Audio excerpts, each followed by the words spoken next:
Hello friends, welcome to my YouTube channel. तो आज की इस वीडियो में हम बात करेंगे प्राइस इलास्टिसिटी ऑफ डिमांड के बारे में।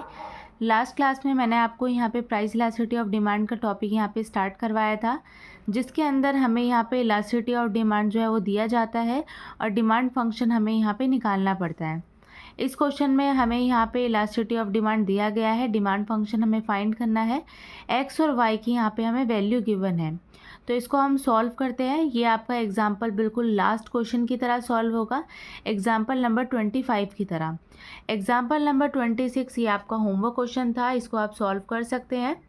तो यहाँ पे हम एग्जाम्पल नंबर 27 को स्टार्ट करते हैं।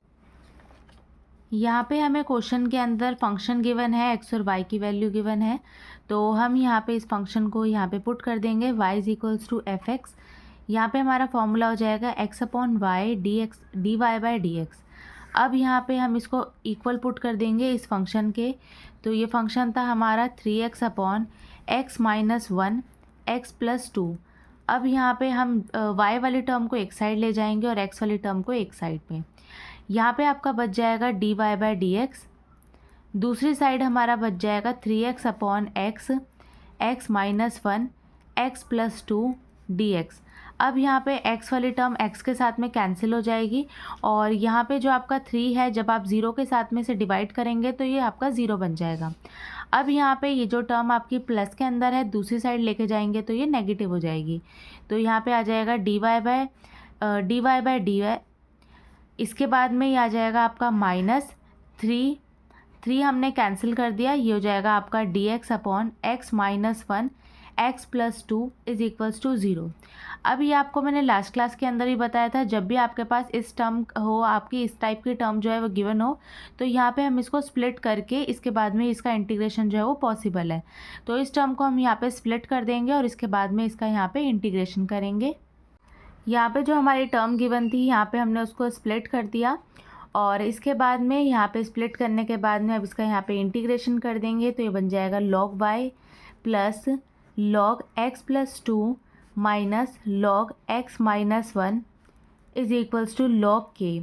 अब यहाँ पे मैंने आपको लास्ट क्लास में ही बताया था, जब भी यहाँ पे इस टाइप का टर्म हमारे गिवन हो, तो जब भी हमारा माइनस होता है तो यहाँ पे हमारा फॉर्मूला लग जाता है log m बाई n का। तो इसको हम ऐसे लिख सकते हैं log x plus 2 upon x minus 1 y is equals to log k। log से log आपका कैंसिल हो जाएगा, तो ये टर्म आपके यहाँ पे बन जाएगी x plus 2 y upon x minus 1 k। यहाँ पे आप y की जगह 6 पुट कर सकते हो और x की जगह पे 4। तो यहाँ पे आपका बन जाएगा 4 plus 2 that is 6 multiply 6 upon यहाँ पे हो जाएगा 4 माइनस 1 डेट इज़ 3। ये से कैंसिल हो जाएगा 2 पे, तो यहाँ पे आपके k की वैल्यू आ जाएगी 12। अब यहाँ पे हम इसको पुट कर देंगे यहाँ पे आपके क्वेश्चन में। तो ये बन जाएगा x plus 2 y upon x minus 1 12। Y is equals to 12 x minus 1 upon x plus 2। तो ये आपका डिमांड फंक्शन जो है वो निकल कर आ चुका है। इसके बाद में आता है आपका मार्जिनल प्रोपेंसिटी टू कंज्यूम और मार्जिनल प्रोपेंसिटी टू सेव।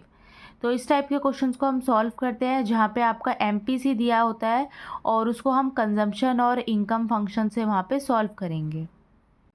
यहाँ पे हमें क्वेश्चन में MPC फंक्शन दिया जाता है और इसके यहाँ पे फॉर्मूला होता है DC बाई DI। तो यहाँ हमारा एग्जाम्पल नंबर 28 आता है, जिसके अंदर आपको DC बाई DI क्वेश्चन के अंदर गिवन है 1 अपॉन अंडर रूट आई। यहाँ पे आपको C फंक्शन 8 दिया है और I फंक्शन 9 दिया गया है और यहाँ पे आपसे कंजम्पशन फंक्शन जो है वो पूछ रहा है। अब यहाँ पे हमें कंजम्पशन फंक्शन निकालना है, तो इसको निकालने के लिए सबसे पहले हमने यहाँ पे I वाले फंक्शन को I के साथ में ले जाते हैं और C वाले फंक्शन को C के साथ में। तो ये बन जाएगा 1 DC is equals to DI is equals to I की पावर माइनस 1/2। यहाँ पे आपका जो रूट था वो नीचे डिवाइड के अंदर था, जब आप इसको ऊपर लेकर आएंगे तो ये नेगेटिव बन जाएगा। तो जब भी आपको इस टाइप के क्वेश्चन का यहाँ पे डेरिवेटिव करना है तो उसका फॉर्मूला आपको पता है, और जब यहाँ पे आपका इंटीग्रेशन करना होता है तो इंटीग्रेशन का हमारा फॉर्मूला होता है x की power n+1 upon n+1 plus सी। अब यहाँ पे हमें क्वेश्चन के अंदर x की जो पावर है वो -1/2 गिवन है, तो ये हो जाएगा आपका -1/2 + 1 अपॉन -1/2 + 1। तो ये आपका निकल कर आ जाएगा x की पावर 1/2 अपॉन 1 मल्टीप्लाई 2। तो इसको हम यहाँ पे पुट कर देंगे और जब भी आप 1 का यहाँ पे जब आप इंटीग्रेशन करेंगे तो ये आ जाएगा आपका c is equals to 2 under root I plus k. अब यहाँ पे हमें पुट करना है c की जगह पे 8 और i की जगह पे 9। तो ये फंक्शन आपका हो जाएगा 8 इज़ इक्वल्स टू 2 की power under root 9 plus k. यहाँ पे आप बता सकते हैं कि 9 किसका रूट होता है, तो यह आता है आपका 3 का स्क्वायर रूट होता है। तो ये हो जाएगा आपका 6। 8 माइनस 6 इज़ इक्वल्स टू के। तो के फंक्शन आपका निकल कर आया है 2। इस 2 को हम यहाँ पे पुट कर देंगे कंजम्पशन फंक्शन में। तो यहाँ पे हमारा कंजम्पशन फंक्शन निकल कर आया है 2 अंडर रूट आई प्लस 2। तो ये फंक्शन हमारा जो है वो निकल कर आ चुका है।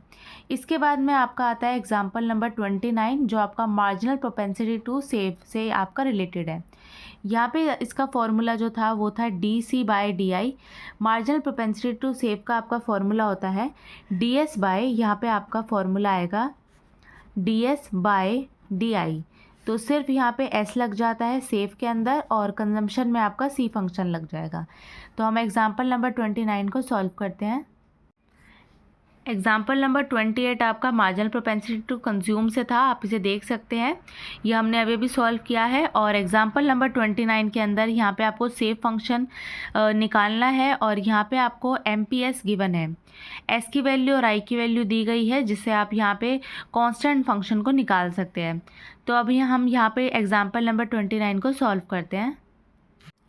यहाँ पे हमारा MPS फंक्शन जो है वो ds/di है। अब इसको हम यहाँ पे क्वेश्चन के अंदर पुट करेंगे तो ये बन जाएगा आपका ds is equals to 1/4 plus 1/6 root I d. अब यहाँ पे हमें इसका करना है इंटीग्रेशन। तो ds का इंटीग्रेशन आ जाएगा आपका s और यहाँ पे इसका इंटीग्रेशन हो जाएगा 1/4 i plus 2 root i upon 6 plus k. यहाँ पे मैंने आपको इसका इंटीग्रेशन करना अभी सिखाया था एग्जाम्पल नंबर 29 के अंदर। तो इसी तरीके से आप एग्जाम्पल नंबर 29 को भी सॉल्व कर सकते हैं। यहाँ पे जब आप इसको कैंसिल करेंगे तो ये आ जाएगा आपका 3।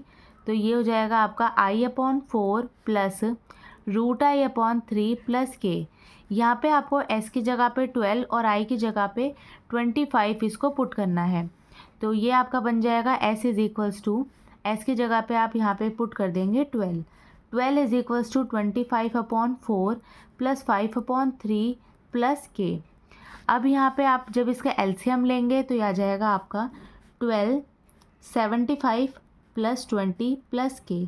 इसको आप यहाँ पे ऐड करेंगे तो ये हो जाएगा आपका 95/12 प्लस के। ये फंक्शन आपका प्लस का है, दूसरी साइड जाके ये माइनस हो जाएगा।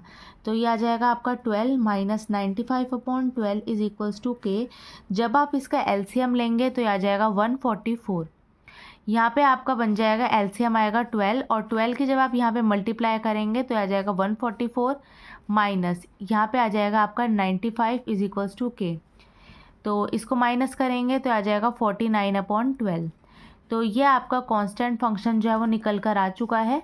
इसको आप s फंक्शन के अंदर पुट कर देंगे तो ये हो जाएगा i/4 plus under root i/3 plus 49/12।